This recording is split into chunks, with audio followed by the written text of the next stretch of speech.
Comillas, lo primero que pensé al verlo en fondo fue un shock.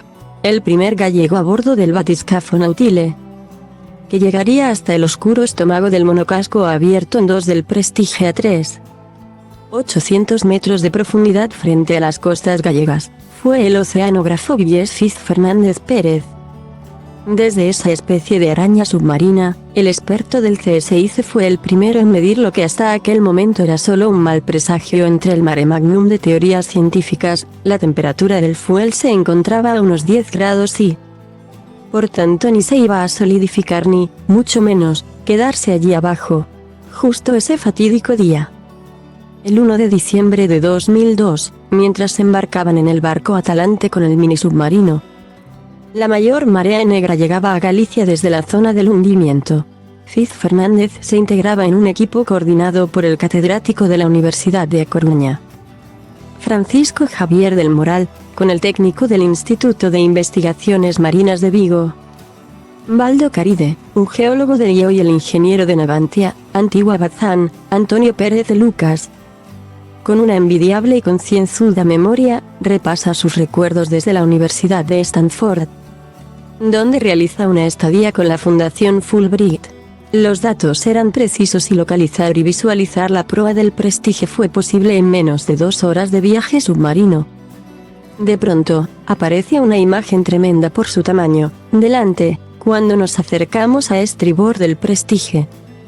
Relata: el submarino parece de juguete al lado de aquella mole. Luego, me sorprende que el mismo polvo blanco que inunda todo el fondo marino también aparezca en la cubierta. Ilustra: esa polvareda depositada sobre el pecio era carbonato de calcio, CaCO3, de microorganismos marinos. Explica que lentamente se sedimenta y cae como una lluvia. Entiendo que, en el impacto del pecio contra el fondo, todo el sedimento fue resuspendido y después cubrió al Prestige. Así, sobre el fondo blanco, destacaba el color negro del combustible, con muchas fugas pegadas a las estructuras del barco. Apuntando hacia la superficie, prosigue, como describiendo un cuadro tenebrista. Si aquella gesta no fue épica, se acerca. En mi primera inmersión tuve la oportunidad de tomar la primera medida de temperatura. Datos para determinar las fugas de combustible, la primera muestra de combustible puro, no mezclado con agua de mar, así como los miles de cagarrutas que rodeaban el Atalante en la superficie.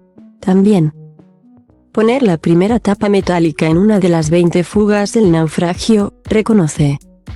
Todo esto después de horas alojados en un dispositivo preparado para albergar a 3 tripulantes, un habitáculo de titanio de 2 metros de diámetro y 75 milímetros de espesor, en el que cada uno disponía de una ventanilla reducida, dotado de un pequeño robot conectado con un cable umbilical para realizar observaciones en zonas más difíciles. Aquel mini submarino era el orgullo de la tecnología francesa y, de hecho, luego actuó en otras catástrofes de aviación. Sin embargo, fueron precisas, al menos, 3 inmersiones para localizar la popa, que cayó en una ladera con una pendiente del 20% que acababa en rocas. Las 2 veces anteriores que el Nautile pasó por las cercanías, el sonar no la detectó. Además, los muchos amarres y cuerdas flotantes que tenía dificultaban el acceso al batiscafo, ya que engancharse a algunos de ellos supondría un grave peligro para su tripulación. ¿Cuál cree que fue el mayor error que se cometió? No se quiso asistir al buque en un lugar accesible para poder tapar la hemorragia. Las fugas. El herido se llevó de un lugar a otro, hasta que se murió, ilustra Fiz Fernández. Nadie quería el fuel en su casa, pero las corrientes marinas, sobre todo en invierno, lo traen todo hacia la costa. Y, finalmente, llegó prácticamente más del 75% de las 77,000 toneladas de combustible. Fue como intentar coger una manguera de agua a presión suelta que se extiende por toda la costa, desde Portugal hasta Brest, Francia, lamenta el experto.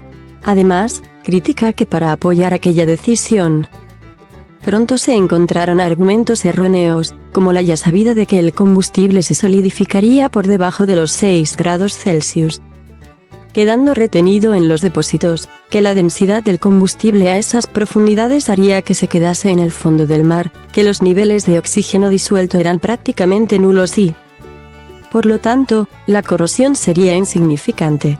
Después de un primer momento de cierto caos por la necesidad de hacer algo útil, la tremenda falta de organización para afrontar eventos extremos y la ausencia de pautas políticas que solo pensaban en cómo deshacerse del problema, razona Fiz Fernández. Pronto el CSIC se puso en contacto con el IFREMER y el grupo francés que tenía experiencia con el accidente del petrolero Erika unos 3 años antes.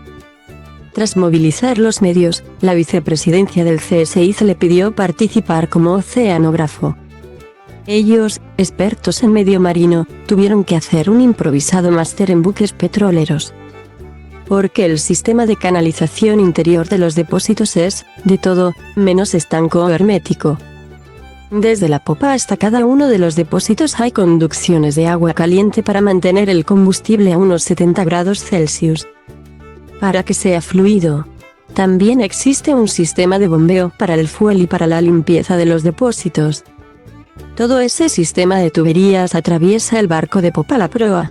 Así que, cuando se parte en dos, estos tubos se seccionan y permiten que el combustible salga de cada uno de los tanques. Ilustra, como si fueran arterias. Con 20 años de perspectiva, el oceanógrafo razona, la catástrofe del Prestige fue un claro ejemplo de la no aplicación de protocolos de prevención en la navegación marítima. Sabiendo cómo se produce el altísimo flujo de barcos que circulan por el corredor de Fisterra. A esto se sumó una infravaloración del problema en primera instancia y la no aplicación del protocolo de salvamento marítimo.